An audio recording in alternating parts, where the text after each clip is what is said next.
You don't mind me sitting in here? No. You gotta be here. This is our... Last day! We got plenty of time, but it is the last day. Well, that's great.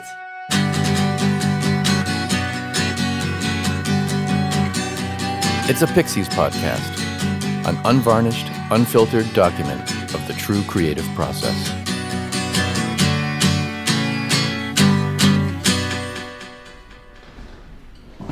Episode 10, The Final Days at Dreamland. As the Pixies' 3-week recording session at Dreamland Studios near Woodstock, New York draws to its conclusion, the focus within the control room becomes one of strangely relaxed intensity. There are 19 songs on the whiteboard, and although 3 are covers and only 12 of the remaining 16 will end up on Beneath the Eyrie, producer Tom Dalgety is determined to finish them all.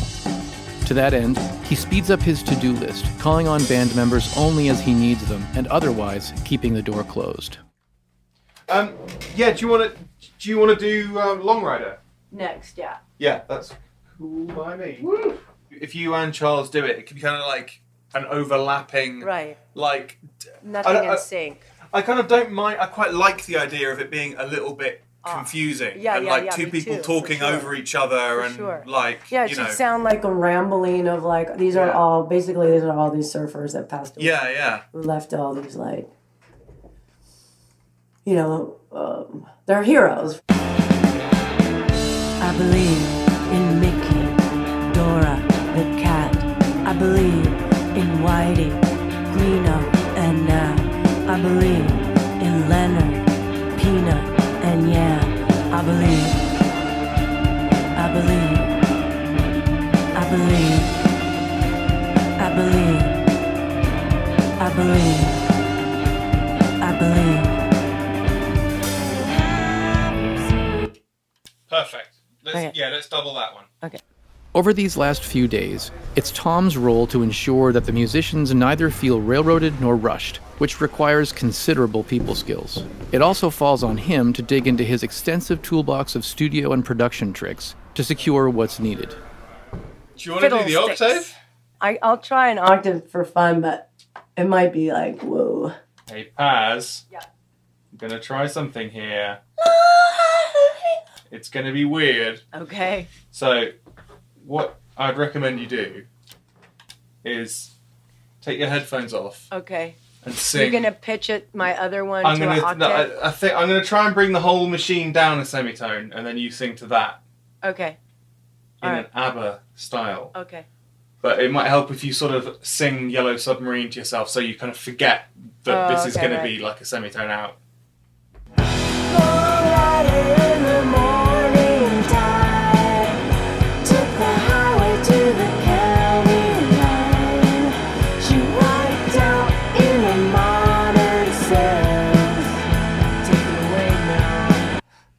So now, sing Obla-dee, Obla-da.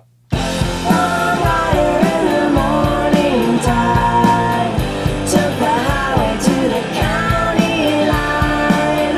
She wiped out in the modern sense. Just saying. That's great. That's all I wanted to do on this one. These last few days are very much about filling in the details. This is a collaborative, creative effort between Pixies and producer alike. It helps enormously that for both bassist Paz Lenchantin and producer Tom Dalgety, this is now the second consecutive album they've made with Charles, Joey and David. And the confidence born of this familiarity was appropriately referenced in conversation by Tom on the very last night at the studio. Making a record is the best rehearsal for making another record. I found that a lot with bands. Like, if you've done an album before, the second one, you just sort of know how to push certain people's buttons and where people's kind of boundaries are, and you're not kind of experimenting. You're like, oh, I know that he will nail this, and I know that there's no point in trying to do this. Do you want to do a unison of that? Because I wanted you to do that anyway. Do one that's just doing that melody. Okay, let's, because I think I ideally would like it to be both of you sing both parts. Okay, I have the harmony here. We like if you wanted to. Oh, for the chorus. Oh, okay. So it's like... In the morning time. So, as usual, you're like a step or two ahead of me. So, just tell me what you think I do right now, and I'll. Sure. I think you should just do sing it. Just do a good unison. Okay, so why don't you give me one run with her vocal in it, and I'll sing along to make sure You're getting the sure. phrasing. That's fine. And then I'll try it on my own. That's cool. Long rider in the morning tide, she took the highway to the county line. She wiped out in the modern sense. Say it again now. Long rider in the morning tide, she took the highway to the county line. She wiped out in the modern sense. Take it away now.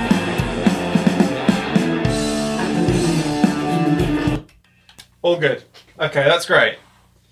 I think to the second half of that first verse, there can be a harmony where you're singing in your Broadway voice. I just don't know what it is. Okay, got it. Let me just sit at the piano for a second. Yeah. After observing proceedings for a full 3 weeks, it's become apparent that Charles is a highly amenable artiste, always willing to try new ideas if they serve the final goal. It helps that he's a visual artist too, a painter, and he understands the importance of light and shade, of colour and space. And by his own admission, he's detail-oriented, much more comfortable down low focusing on things than arranging the big picture from on high. All of which means that, when Tom asks for it, Charles gamely sets off to the studio's grand piano to unearth that Broadway voice. First picking out Long Rider's melody for inspiration, then honing in on the chords for potential harmonies, and eventually picking up his acoustic to help flesh out his new lines.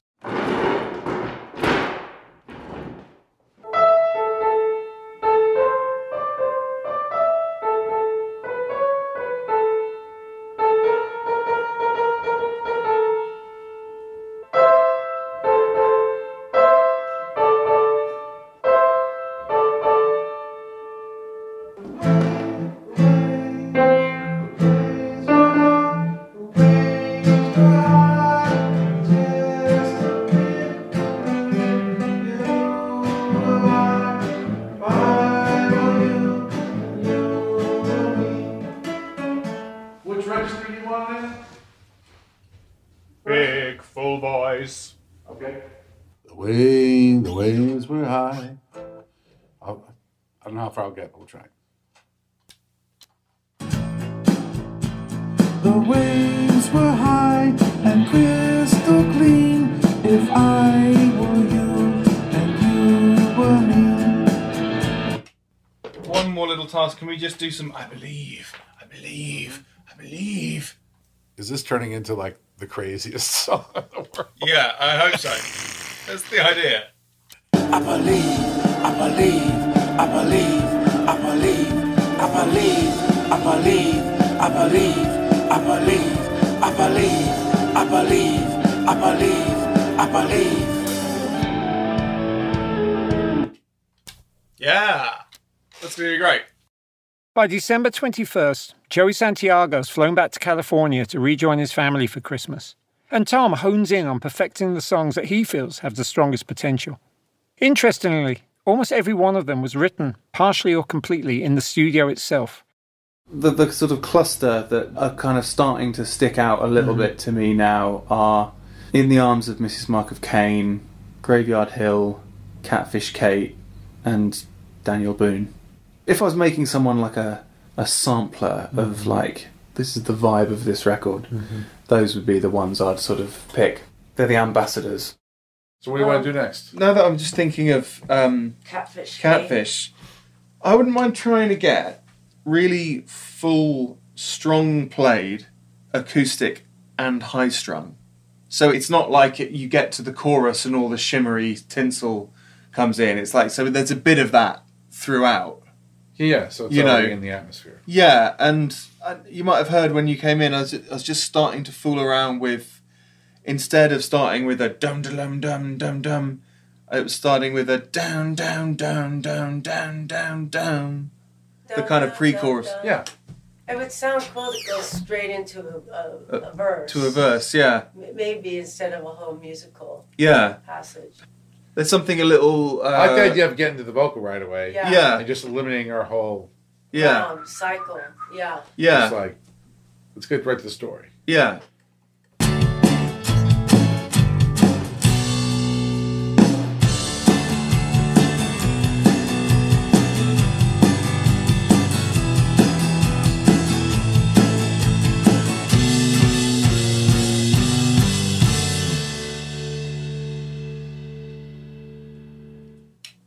That's great. Okay, let's do that on the high strung. Okay. This is your fault, Ariel, by the way, because high strung? Because we listened to Go Your Own Way in the car the other day, so I'm like, high strung. Oh, hello there.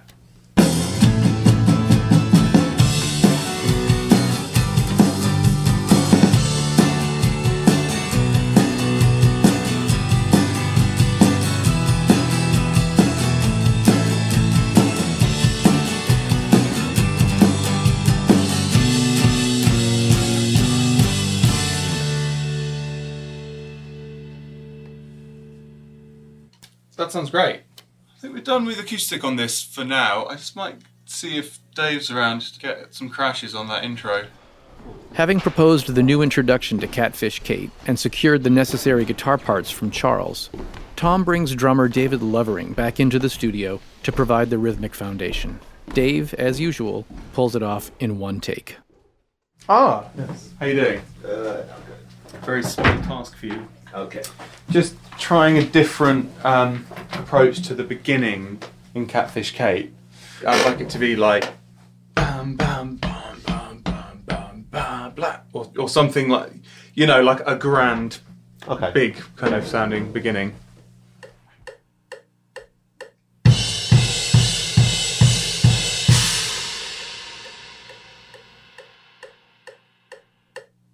That's great, Dave. Thank you so much. As Tom and the band members continue to finesse Catfish Kate, there's an unspoken understanding that with this being the third consecutive day they've worked on it, and the 8th overall, there's a danger here of overanalyzing the song. Are you sort of apprehensive that it sounds a little bit like a Bryan Adams middle section or something like that? Yeah, whatever. Yeah, I mean, I don't know. Is that what how you would, I mean... Yeah, I mean, it's the first time I ever heard a rim shot in all of the times I've ever been, you know. It's like a new thing, and it's like kind of like, whoa. Yeah. You know, who is this? What's happening? You know, that would be my only like. Right. Yeah.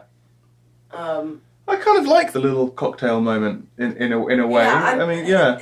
I could grow into it as the thing. It's just the first time I've like. Yeah. Heard that kind of thing. That kind of thing. Yeah. Sure. Yeah. To keep the music moving, Tom offers compromises, while simultaneously claiming his corner. No easy feat. Meantime, Charles is visualizing, literally, how different instrumentation can best represent the song's lyrics. The only thing I would, and I mentioned the pause last night, if for some reason someone has like an interesting kind of esoteric idea for the, we got Joey being the catfish, and it's like we don't have actually Kate represented. Yeah. And so maybe if there's some vocal thing that's not just singing along with the chorus, if there's some kind of moment. Yeah, sure. Like a little kind of sound somewhere, like, I picture her actually, in my mind, not this higher, pretty thing. She's a catfish killer. Yeah. She's kind of more down here, you know, or whatever. Let's do the octave first and see if that just sounds great and it's all we need. Then okay, let's try it. That's all we need, you know. Where is my angel fallen? Down at the river bottom. And is she there to stay? Where is my blackfoot blossom? Is she just playing possum who lives another day? I love that one. That's great. Should we try some harmonies and just see if it kind of unlocks a gateway to another dimension? Where is my angel fallen? Down at the river bottom. And is she there to stay? Where is my blackfoot blossom? Is she just playing possum who lives another day? Sounds great, Paz. Catfish Kate is seemingly finalized. All that remains to be added, and in almost the final hour at the studio, will be some hand claps. Moving on, Tom brings Dave back in for a couple more percussion parts. It's time to take further advantage of Dreamland's extensive in-house instrumentation. And Dave, to give you a heads up on those drum things I was thinking of, it's basically... I just realised there is a timpani here, isn't there? That could be quite cool. Well, that's maybe good. We could do like they did in Bohemian Rhapsody. They put the pennies on top of it. Yeah. When they were getting experimental. Really? Yeah. That was good. I like that bit when they're like swinging the microphone around the room. Yeah. The Bohemian Rhapsody reference is more than just a nod to the hit music film of the past year. The scene they're referring to was set in the reconstruction of the Rockfield Studios in Wales, where both Pixies and Tom have, separately, produced a fair amount of great music. Either way, there's a renewed sense of relaxation about the additional suggestions, as Dave confirms during a chat barely an hour later. Tom was saying to me at lunchtime, we're essentially done. Yeah, It's bells and whistles. Yes. And you've been back in there this afternoon. Was it literally bells and whistles? Yeah, it was a gong. We've never used a gong before. Or a washboard. There was a washboard, a gong, and a timpani. Not all on the same song, I hope. No. Oh yeah. Got an assignment for you guys if you want. For Bird of Prey, I would ideally like a metal kitchen sink. I realise that might be a bit of a tall order, but like some junk that we can like with those hot rods go do a kind of skiffily, rattly, tattly thing. You have a washboard. A washboard. Perfect. Yeah. Just to get a kind of weird junk shop kind of sound going on there. Let's do the washboard.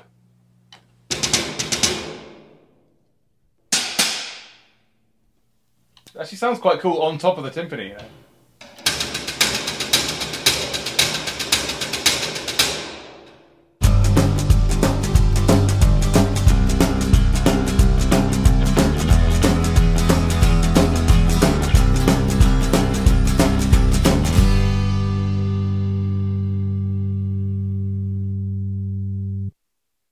Do they just have to hire all those in? Because I didn't see No, they own all this gear. Okay. It's amazing.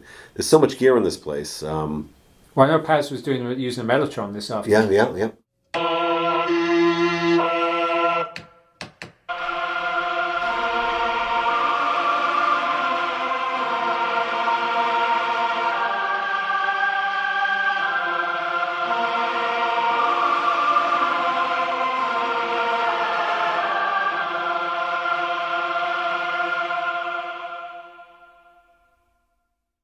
Epic. It's going to be pretty big. Yeah. The Mellotron is best described as a primitive sampler from the 1960s, most famously heard on the Beatles' Strawberry Fields Forever, David Bowie's Space Oddity, and some of the Rolling Stones' more ambitious psychedelic compositions. The decision to use this keyboard, as with the timpani, washboard and gong, suggests that the Pixies were well ahead of schedule, which in turn confirmed Tom's support for a short recording session to begin with. I think generally speaking, there are more pros to working fast than there are cons, I think, because it just keeps everything fresh. Everyone stays excited about whatever you're working, and you're not doing that thing of like, okay, well, we're now in the 5th day of working on the same song that we've been working on constantly, and people just start getting a bit bored of it and a bit pissed off, and it's nice to just we've never, not once in this session, we haven't had that at all. It's just been constantly like, well, let's move on. What is left for me? I don't hear any other vocal in This Is My Fate. No. I see that as like I don't hear it. So that one, and the same actually with I don't even San know. Jose. I don't even know that. I don't even know his vocal. Yeah, I mean it's so. Is there any way to hear that? Well, let's listen to it. But you'll see. A track of me just crying. Yeah, it's like why? Yeah, where is San Jose? What's happening? Yeah, because before it was like, I want to knock boots with you, and now it's like, I don't care what you do, or whatever, you know, it's like, you know. I'm all done talking to you, and I don't wanna be true.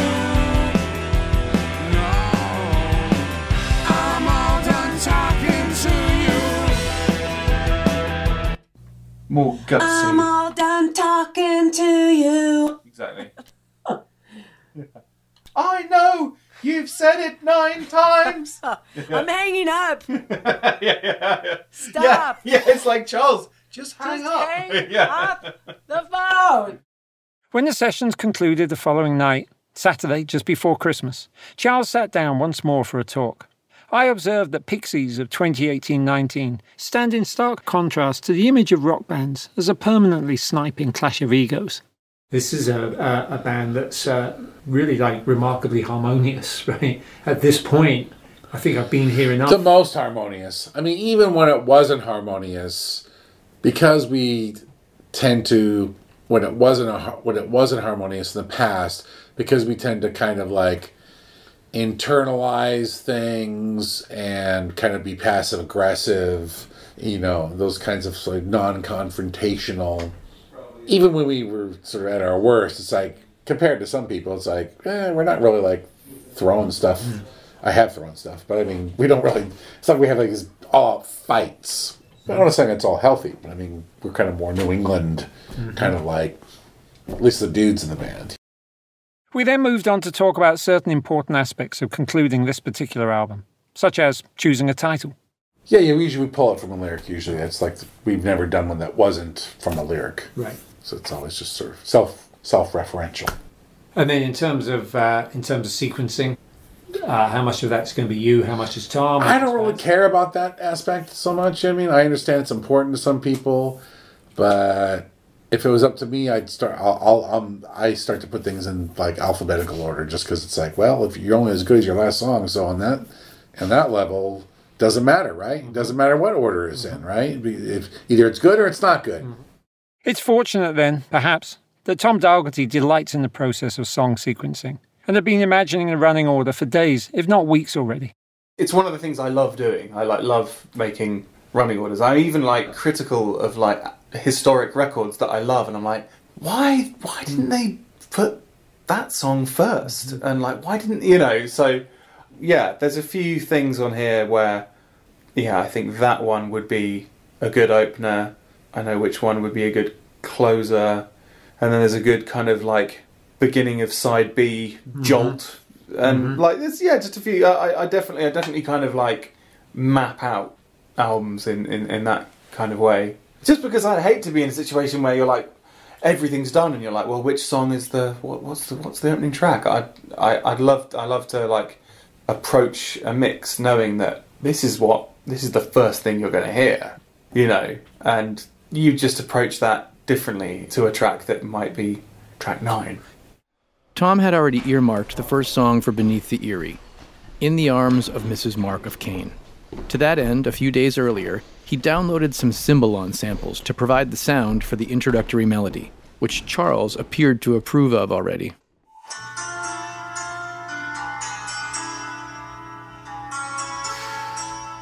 Oh man! All right, I'm so sold. Forget it. Fuck it all the way. Yeah. That's gonna be. You know what I mean? That along with Joey. Oh yeah, man. But now, on the final day in the studio, there unfolds a serious internal discussion about the use of samples. On the one hand, time is now at stake. On the other hand, so are the Pixies' unwritten rules. With Mark of Cain, I tried that melody on a Vibes sound, so we tried it, but it seemed like it just didn't have enough like attack. It was like it just didn't kind of. I do really feel strongly about whatever instruments are in the tracks are like played, you know, like that are real instruments and not like samples. You know, I feel pretty. Okay. I mean, I guess I concur. Like, it's just something, especially if it's like a keyboard sound, like a like you don't even know that I'm here, but it's like I feel it. You know what I mean? Yeah. Okay. It's just that melody You couldn't play it the way it needs to be. Joey couldn't play it the way it needs to be. And it just needed something to be like, dong dong ding dang ding da dong dong ding dang. No one could play it, you know. So that's why I was like, something needs to spell this out. Just hours later, Tom admitted what a delicate situation he finds himself in at times like this. I try to exclusively work with bands that I love. And that's a cool thing, but it's also, it does mean you kind of find yourselves in slightly kind of daunting situations sometimes, because you're like, oh my God, I love this band. And here I am, sat in the control room, talking over the talkback, going, I think you should cut that bit out, or whatever, you know. So suddenly you kind of like feel very aware of the situation you're in. But this time was definitely less so. You know, it just feels like I'm more at ease. You know, I can comfortably boss them around a bit, and it's fine. Whatever. I just, if we can do it this way, I would prefer it. You know. Yeah, sure. And I'm sure you do too. I'm not saying that you're. Yeah, like, I would, but like, be like the sample guy. No. I just kind of. You love I the really part. like. I know, and but I rather like, oh, you know, if we could really get someone to try to do it. But even deeper than that, I just really wanted it to be a cymbalom, and we don't have a cymbalom. You know, because that's just like, it's got that kind of like 60s spy movie sound that I was like, oh, I want it to be that. Yeah, but maybe if we can compromise in saying like sometimes that is where the idea came from. Yeah. And then there's a place in the middle where we can create something similar. Yeah. That seems like that's what this room has, you know, and that's what we had to work with. Sure. And it's part of what we're doing here, in a sense, you know. And the sample stuff, like, we don't have a relationship with it. You know what I mean? And it's so when we hear it in a mix, it's like, it doesn't sound wrong or even bad necessarily, but it's kind of like, it's just sort of like, there's like, it's like a certain kind of a thickness, and it's also like, we just don't, it just feels too easy. It just feels too easy. Sure, okay. It just feels like, you know. It's just like, I love how you're like, let's bring this symbol out. Like, what's in this room? Like, let's use this room. Yeah. And he brought the vibes all the way from his house, and it's, you know, at the yeah, end of the day, I get it. That has, okay. I totally get it. I'm going to go try to practice it. Particular thing here, this thing. Yeah. Oh, I mean, if anything, I could play that on the harp on the piano. Yeah. I could pluck it.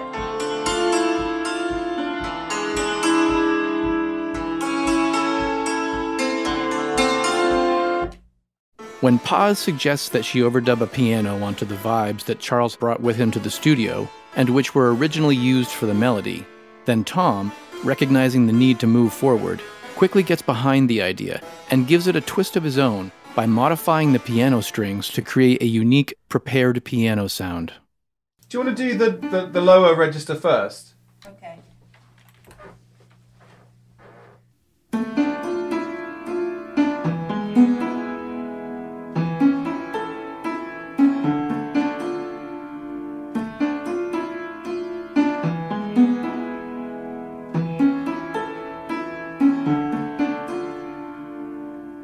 That's great, Paz. Mrs. Kane's Saloon.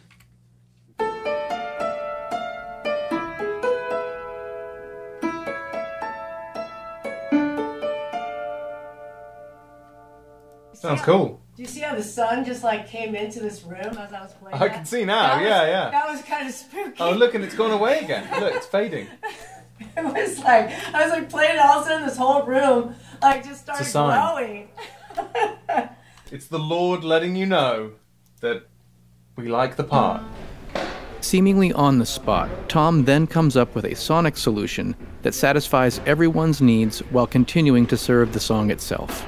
So I'm thinking maybe what we do is dun, dun, make a kind of combination of them and then play them out of those big speakers in there. Oh, and then and record the room. Yeah, sure. Or something like, you know, so it's like, it is no one instrument. It is the one instrument. A thing, right. Yeah. All of it Do together. it. Do it. Yeah. This is what recording is all about. This is what it's all about, Yeah. Tom. Oh, this is what it's all right. Yeah, sure. Now I get it. 3 weeks for this. Oh, I've been wondering what it was all about. Why I we just do it. Didn't know. By the time Tom is done, the main recording room, that is, the century-old former St. John's Church with its large natural reverb, has been mic'd up, and the layered recording of the Mrs. Mark of Cain melody has been played back and re-recorded through a Leslie organ cabinet with its famous rotating speaker effect. The resulting sound is suitably enormous, and appropriately for the overriding theme of Beneath the Eyrie, Gothic.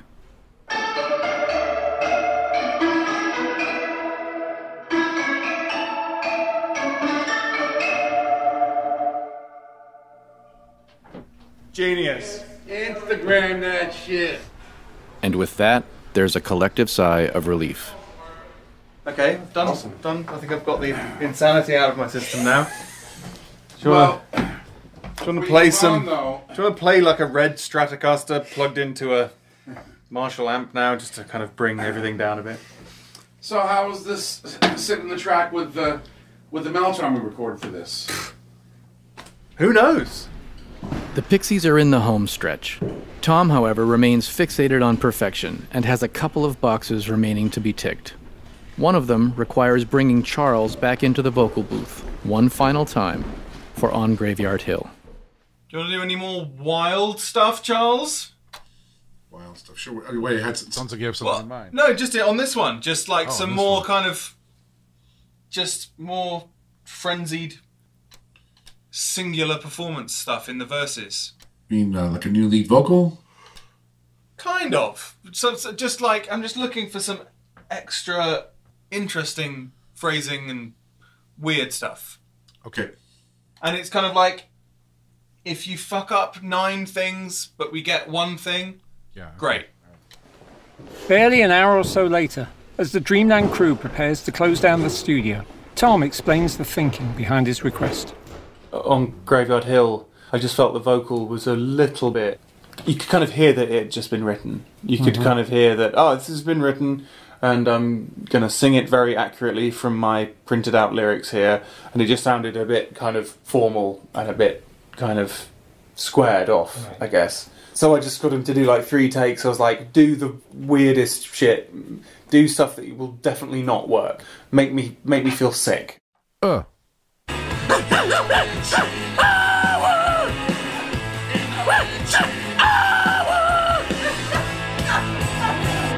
Don't make me ask for more of this. One more like this. One more. And that's what he did. And I'll probably use... I might use just like a fragment of it, but it's worth just to sort of take it off of that kind of organised, efficient. Here's the song, to put a bit more of his character in it, I guess. Right. Beneath the Eyrie is not yet finished. In the new year, Tom will set up the tracks at his home studio in England to commence mixing, the process by which potentially great records can either stand or fall. There's the title and the sequencing to be decided, and then the small matter of artwork, videos, bonus cuts and special packages.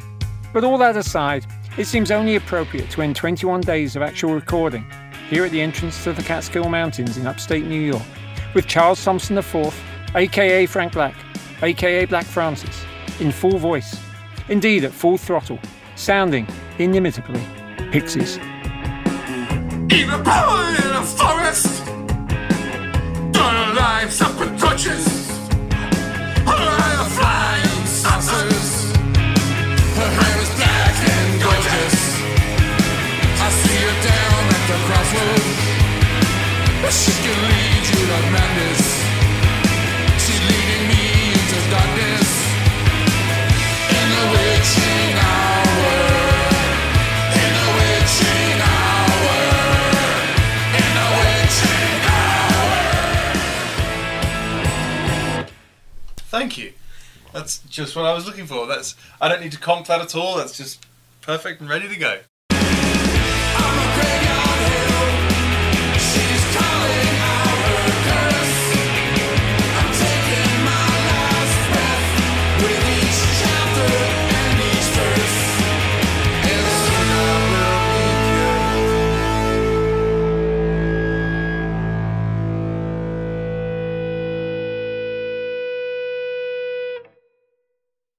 Next week, it's a Pixies Podcast, Episode 11, The Story of Daniel Boone. This is a song about upstate New York times, Catskills, and stressing me out. Yeah. Oh. Like, oh, sorry. Oh, I forgot. Oh, God. Who wrote this? Joey, fucking amazing solo. I'm going home. I don't know how you do this. I shouted never been raining it was through. It's great. Okay, cool. Thank you. I'm glad you like it.